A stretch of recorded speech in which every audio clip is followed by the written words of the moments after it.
$500 camera versus a $5,000 camera. Can you tell the difference? Well, let's find out, so stay tuned.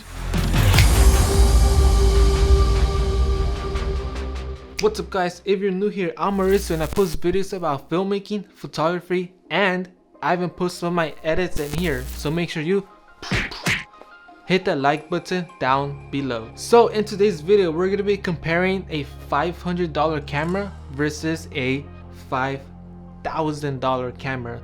So the $500 camera is a Canon 80D and the $5,000 camera is the Sony a7S III. Yes, it might be different because of the companies. One is a Canon, one is a Sony, and the colors may be different. Like Canon has more natural colors, as for Sony the colors are not so natural. But this new Sony camera, which is the a7S III, has improved their colors. Not like the Sony a7 III, their colors were a bit too green, but they've definitely improved the colors on this new a7S III. So I'm going to be showing the two clips on screen, a $5,000 camera and a $500 camera. You only have 3 seconds to guess which one, and I want you to leave your comments down below. So 3, 2, 1, go.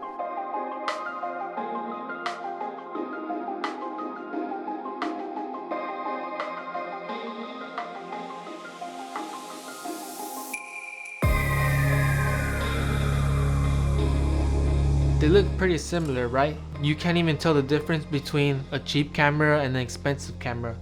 But I know the difference because I know what the Sony a7S III offers, and I know what the Canon or at least the crop sensor camera kind of struggles with, and I just know the difference between the colors and other options. So I'm gonna look at the footage right now and just explain like what makes it different or what's the difference between these two cameras. And I'm gonna be looking for dynamic range, depth of field, sharpness, and overall quality. Since I'm gonna be looking at my phone, probably the quality and sharpness is not gonna help. I'm gonna look for dynamic range, colors, and depth of field, because since my Sony is a full frame, it has more depth of field. So let's check out the footage. For this first shot, which is the rocks, and we dropped it. So for this first shot, which is the rocks and then the beach or the waves, the top one is a Canon and the bottom one is a Sony. Well, actually they're all. So all of the top ones from this video, they're all Canon and they're all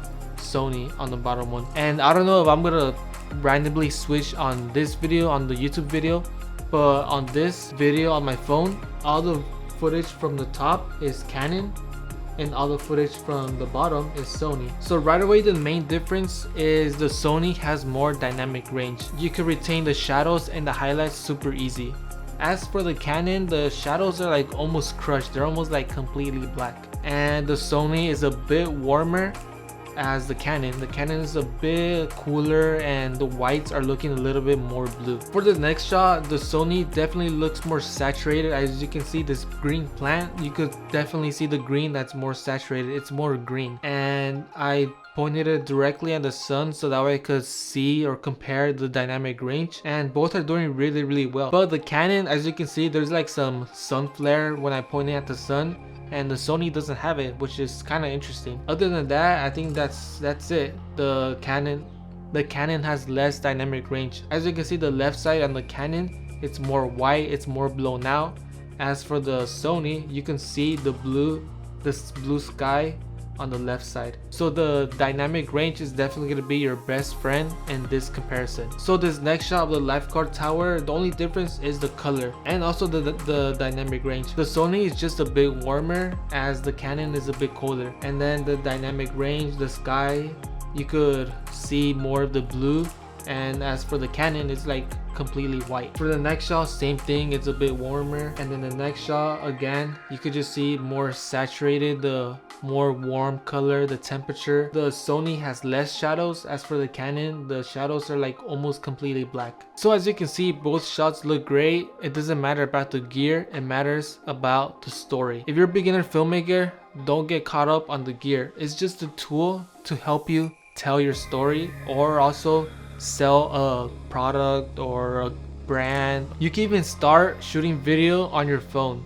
if that's the only thing you got. Eventually you're gonna want to upgrade to a DSLR, and then after that DSLR, which is a crop sensor. Normally people's first cameras is a crop sensor, Then after you like mess around with the camera, you know your settings, you know your shutter speed, you know like the basics of filmmaking, then you can upgrade to a full frame. And then after that you could upgrade to a cinema camera, and you just slowly go up to the better cameras, and you could start charging more, and you could start hiring other people to help you produce your videos. So that is pretty much it. I want to do something different and comparing the prices on the cameras. That doesn't matter about the gear. If you want to speed up your editing workflow, I created 6 Premiere LUTs. They're only $10, and I'll put the link down below. If you got any value out of this video, make sure you like, subscribe, and I'm out.